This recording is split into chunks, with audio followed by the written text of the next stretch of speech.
आज के इस वीडियो क्लास के माध्यम से हम जानेंगे 10वीं कक्षा में आने वाले हिंदी के वायरल ऑब्जेक्टिव प्रश्नों के बारे में। तो प्यारे बच्चों, आप सभी इसके साथ में अंत तक जुड़े हैं, आप लोग के लिए बहुत ही इंपॉर्टेंट क्लास होने वाला है। पहला प्रश्न आपसे कहा जा रहा है कि श्रम विभाजन और जाति प्रथा क्या है। बहुत ही शानदार प्रश्न है। तो श्रम विभाजन और जाति प्रथा जो है प्यारे बच्चों, वह एक निबंध है जो डॉक्टर भीमराव अंबेडकर के द्वारा लिखा गया है। अतः ऑप्शन सी इसका बिल्कुल सही उत्तर बन जाएगा। बात करते हैं अगले प्रश्न की। प्रश्न आपसे कहा जा रहा है, प्रश्न इसमें कि नालंदा विश्वविद्यालय कहाँ स्थित है। बहुत ही शानदार प्रश्न है। तो नालंदा विश्वविद्यालय जो है बिहार में स्थित है। ऑप्शन ए के साथ आपका सही उत्तर बन जाएगा। अगला प्रश्न इसमें कहा जा रहा है कि अशोक के फूल किसकी रचना है। बहुत ही शानदार प्रश्न है। तो अशोक के फूल जो है प्यारे बच्चों, वह हजारी प्रसाद द्विवेदी जी की रचना है। ऑप्शन सी इसका बिल्कुल सही उत्तर बन जाएगा। अगला प्रश्न आपसे कहा जा रहा है कि भारत माता कविता में भारत का कैसा चित्र प्रस्तुत किया गया है। बहुत ही शानदार प्रश्न है। तो भारत माता कविता में भारत का यथातथ्य चित्र प्रस्तुत किया गया है। ऑप्शन सी इसका बिल्कुल सही उत्तर हो जाएगा। बात करते हैं अगले प्रश्न की। प्रश्न आपसे कहा जा रहा है, प्रश्न इसमें कि जब हम नींद में होते हैं तब किसका जीवन चक्र पूरा हो जाता है। बहुत ही शानदार प्रश्न है। तो जब हम नींद में होते हैं तब मक्खी का एक जीवन चक्र पूरा हो जाता है। ऑप्शन सी आपका बिल्कुल सही उत्तर बन जाएगा। अगला प्रश्न आपसे कहा जा रहा है कि निम्नलिखित में किसका उच्चारण कंठ से होता है। बहुत ही शानदार प्रश्न है। तो कंठ से उच्चारण किसका होता है, तो क ख ग का होता है। अतः इसको कंठ वर्ण कहा जाता है। ऑप्शन डी इसका सही उत्तर बन जाएगा। अगले प्रश्न की बात करते हैं। प्रश्न कहा जा रहा है कि अर्थ के विचार से संज्ञा के कितने भेद हैं। बहुत ही शानदार प्रश्न है। तो अर्थ के विचार से संज्ञा के प्यारे बच्चों 5 भेद होते हैं। ऑप्शन बी इसका बिल्कुल सही उत्तर बन जाएगा। अगला प्रश्न इसमें कहा जा रहा है कि स्वागत शब्द में निहित उपसर्ग है। बहुत ही शानदार प्रश्न है। तो स्वागत शब्द में कौन सा उपसर्ग लगा है। तो आप लोगों को पता है कि स्वागत में क्या होता है, सु जोड़ आगत होता है। अतः जो है आपका क्या हो जाएगा प्यारे बच्चों, इसमें सु हो जाएगा। ऑप्शन सी आपका बिल्कुल सही उत्तर बन जाएगा। अगला प्रश्न आपसे कहा जा रहा है कि सप्तर्षि का सही संधि विच्छेद क्या है। तो सप्तर्षि दिया हुआ है, यानी कि क्या हो जाएगा आपका सप्तधन जो है ऋषि बन जाएगा प्यारे बच्चों। ऑप्शन कहाँ है, तो बी के साथ आपका सही उत्तर हो जाएगा। अगला प्रश्न आपके स्क्रीन पर है। कहा जा रहा है इसमें कि प्रिय बोलने वाली स्त्री को कहते हैं। बहुत ही शानदार प्रश्न है। तो प्रिय बोलने वाली जो स्त्री होती है उसके प्रियवंदा कहा जाता है, प्रियवंदा। ऑप्शन बी आपका बिल्कुल सही उत्तर हो जाएगा। अगला प्रश्न 11 नंबर आपके स्क्रीन पर है। कहा जा रहा है इसमें कि नगर कहानी किस लेखक द्वारा रचित है। तो नगर कहानी की बात करें तो वह सुजाता के द्वारा रचित है। ऑप्शन सी आपका बिल्कुल सही उत्तर हो जाएगा। अगला प्रश्न इसमें कहा जा रहा है कि लेखक के अनुसार मनुष्य के नाखून किसके जीवंत प्रतीत है। यानी लेखक के अनुसार जो है मनुष्य के नाखून जो होता है वह किसके जीवंत प्रतीक होता है। तो पाशवी वृत्ति के, पशुता के वृत्ति के होते हैं। ऑप्शन सी इसके बिल्कुल सही उत्तर हो जाएंगे। अगला प्रश्न आपसे कहा जा रहा है कि हजारी प्रसाद द्विवेदी का जन्म कब हुआ था। बहुत ही शानदार प्रश्न है। तो हजारी प्रसाद द्विवेदी का जन्म जो है प्यारे बच्चों 1907 में हुआ था। ऑप्शन ए इसका सही उत्तर बन जाएगा। अगला प्रश्न आपके स्क्रीन पर ये रहा। प्रश्न इसमें कहा जा रहा है कि संगम शब्द का संधि विच्छेद है। तो संगम का संधि विच्छेद तो सम जोड़ गम हो जाएगा। सम जोड़ गम यानी ऑप्शन सी आपका बिल्कुल सही उत्तर बन जाएगा। अगला प्रश्न आपसे कहा जा रहा है कि लक्ष्मी के बड़े पुत्र का क्या नाम था। बहुत ही शानदार प्रश्न है। तो लक्ष्मी के बड़े पुत्र का जो नाम था प्यारे बच्चों अच्युत था। ऑप्शन ए के साथ आप लोगों का बिल्कुल सही उत्तर बन जाएगा। हम लोग ऐसे प्रश्न की चर्चा कर रहे हैं जो बिल्कुल ही आपके 2025 के बोर्ड एग्जाम में पूछे जाने वाले प्रश्न हैं। तो आप सब इसको आसानी से देखते रहें, बिल्कुल ही आप लोग के लिए इंपॉर्टेंट क्लास हो रहा है। अगला प्रश्न आपसे कहा जा रहा है कि एक वृक्ष की हत्या कविता में कवि शहर को किससे बचाने की बात करता है। कवि शहर को किससे बचाने की बात करता है। तो नादिरों से। ऑप्शन सी इसका सही उत्तर हो जाएगा। अगला प्रश्न आपसे कहा जा रहा है कि गांधी जी का दक्षिण अफ्रीका प्रवास कब से कब तक था।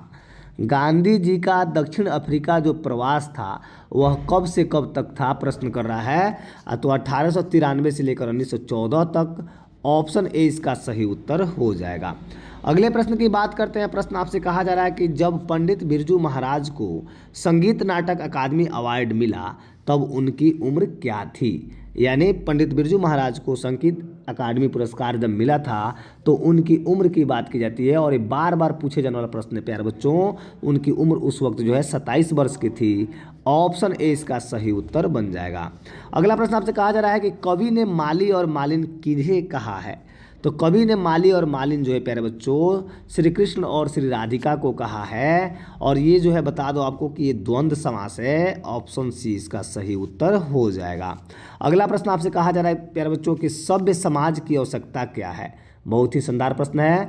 सभ्य समाज की आवश्यकता क्या है, तो श्रम विभाजन है प्यारे बच्चों। ऑप्शन बी इसका सही उत्तर हो जाएगा। अगला प्रश्न आपके स्क्रीन पर है। कहा जा रहा है इसमें कि निम्नलिखित रचनाओं में से किसकी रचना डॉक्टर अंबेडकर की है। बहुत ही शानदार प्रश्न है। यानी कौन सी जो रचना है वह डॉक्टर अंबेडकर के द्वारा लिखी गई है। तो the castes in India, the unsevered, you are they, who is Shudras, ये सभी हो जाएंगे। ऑप्शन डी इसका सही उत्तर हो जाएगा। अगला प्रश्न आपसे कहा जा रहा है कि सीमा, रजनी, आलो, शेफाली, आरती पांचों किसकी बहनें थी। बहुत ही शानदार प्रश्न है और ये प्रश्न बार बार पूछा जाता है, अतः इसको देख लेना है। तो ये जो है खोखा की बहनें थी प्यारे बच्चों। ऑप्शन बी इसका सही उत्तर हो जाएगा। बात करते हैं 23 नंबर प्रश्न की। प्रश्न से कहा जा रहा है कि सेन साहब किसके व्यंग से ऐंठ कर रह गए। बहुत ही शानदार प्रश्न है। तो सेन साहब जो है किसके व्यंग से ऐंठ कर रह गए थे, तो पत्रकार महोदय के व्यंग से। ऑप्शन ए इसका सही उत्तर हो जाएगा। अगला प्रश्न इसमें कहा जा रहा है कि भारत से हम क्या सीखे, क्या है। भारत से हम क्या सीखे जो चैप्टर है, जो पाठ है, वह क्या है प्रश्न कर रहा है प्यारे बच्चों। तो वह जो है एक भाषण है। ऑप्शन सी इसका बिल्कुल सही उत्तर बन जाएगा। अगला प्रश्न आपसे कहा जा रहा है कि महाभारत क्या है। बहुत ही शानदार प्रश्न है। तो महाभारत एक शास्त्र है। ऑप्शन सी के साथ आपका बिल्कुल सही उत्तर हो जाएगा। अगला प्रश्न कहा जा रहा है कि मिहिर भोज की ग्वालियर प्रशस्ति किस भाषा में है। तो मिहिर भोज की ग्वालियर प्रशस्ति जो है प्यारे बच्चों संस्कृत भाषा में है। ऑप्शन सी आपका बिल्कुल सही उत्तर हो जाएगा। अगला प्रश्न आपसे कहा जा रहा है प्यारे बच्चों कि बहादुर कौन था। बहुत ही शानदार प्रश्न है। बहादुर कौन था, तो बहादुर नौकर था। ऑप्शन सी के साथ आपका सही उत्तर हो जाएगा। अगले प्रश्न की बात करते हैं। प्रश्न कह रहा है इसमें कि निराला की साहित्य साधना किसकी कृति है। निराला की साहित्य साधना जो है वह किसकी कृति है, तो रामविलास शर्मा की है। ऑप्शन सी इसका बिल्कुल सही उत्तर हो जाएगा। अगला प्रश्न इसमें कहा जा रहा है कि बिरजू महाराज का संबंध किस घराने से है। बहुत ही शानदार प्रश्न है। तो बिरजू महाराज का जो संबंध है वह लखनऊ घराने से है। ऑप्शन ए इसका बिल्कुल सही उत्तर हो जाएगा। अगला प्रश्न इसमें कहा जा रहा है कि कुमार गंधर्व क्या है। बहुत ही शानदार प्रश्न है। कुमार गंधर्व जो है शास्त्रीय गायक है। ऑप्शन बी के साथ आपका सही उत्तर हो रहा है। अगला प्रश्न आपके स्क्रीन पर ये रहा। प्रश्न कह रहा है इसमें कि पिताजी ने किसको मारा था। बहुत ही शानदार प्रश्न है।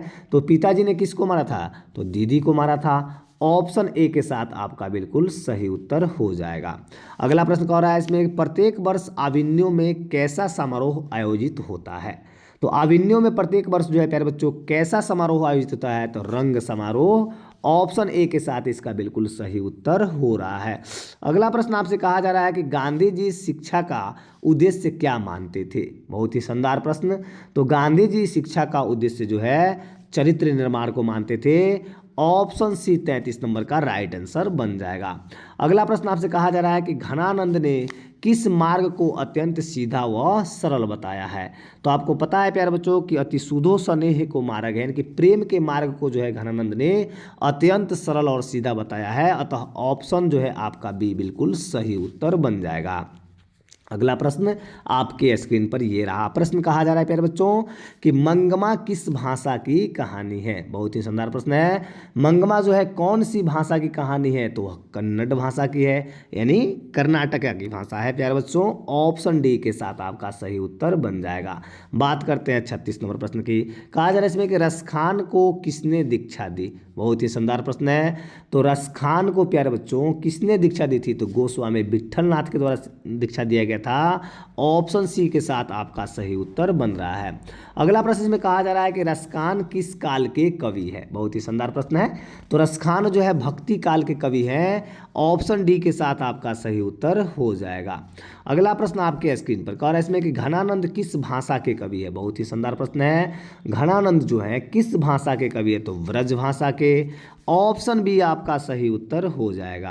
प्यारे बच्चों अगला प्रश्न आपके स्क्रीन पर ये रहा। प्रश्न कर रहा है कि तुलनात्मक व्याकरण किसकी रचना है। बहुत ही शानदार प्रश्न है। तुलनात्मक रचना जो है प्यारे बच्चों वह जो है काल्डवेल की रचना है। ऑप्शन सी के साथ आपका बिल्कुल सही उत्तर बन जाएगा।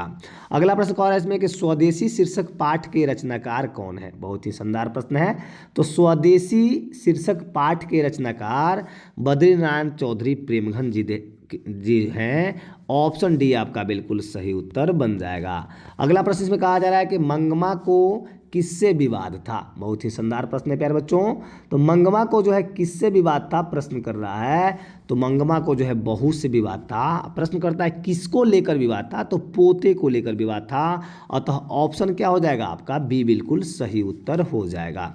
अगला प्रश्न आपसे कहा जा रहा है कि कवि के अनुसार जनतंत्र के देवता कौन है। बहुत ही शानदार प्रश्न है। तो जनतंत्र के देवता कौन है प्यारे बच्चों, तो वह जो है क्या है आपके किसान मजदूर हैं। ऑप्शन सी के साथ आपका बिल्कुल सही उत्तर हो जाएगा। अगला प्रश्न आपके स्क्रीन पर कह रहा है कि हिरोशिमा शीर्षक कविता में वर्णित सूरज कहाँ निकला। बहुत ही शानदार प्रश्न है। तो हिरोशिमा शीर्षक कविता में जो वर्णित सूरज का नाम दिया गया है वह सूरज कहाँ निकला प्रश्न कर रहा है। तो वह जो है नगर के चौक पर निकला था प्यारे बच्चों। ऑप्शन बी आपका बिल्कुल सही उत्तर हो जाएगा। अगला प्रश्न आपसे कहा जा रहा है कि एक वृक्ष की हत्या किस काव्य संग्रह से संकलित है। बहुत ही शानदार प्रश्न है। तो एक वृक्ष की हत्या जो है कौन से काव्य संग्रह से संकलित है, तो इन्हीं दिनों से प्यारे बच्चों। ऑप्शन ए इसका सही उत्तर बन जाएगा। अगला प्रश्न इसमें कहा जा रहा है कि हमारी नींद में नींद किसका प्रतीक है। बहुत ही शानदार प्रश्न है। हमारी नींद में नींद जो है किसका प्रतीक है, तो आपका जो हो जाएगा गफलत का। ऑप्शन ए इसका सही उत्तर बन जाएगा। इस तरह से हम लोगों ने 2025 के बोर्ड एग्जाम में आने वाले सभी VVI ऑब्जेक्टिव प्रश्नों को देखा। ऐसे ही वायरल प्रश्नों को देखने के लिए इस चैनल को लाइक सब्सक्राइब शेयर कर रखें ताकि आने वाला वीडियो का नोटिफिकेशन आपको सबसे पहले मिले। तब तक के लिए आप सभी को बहुत बहुत धन्यवाद।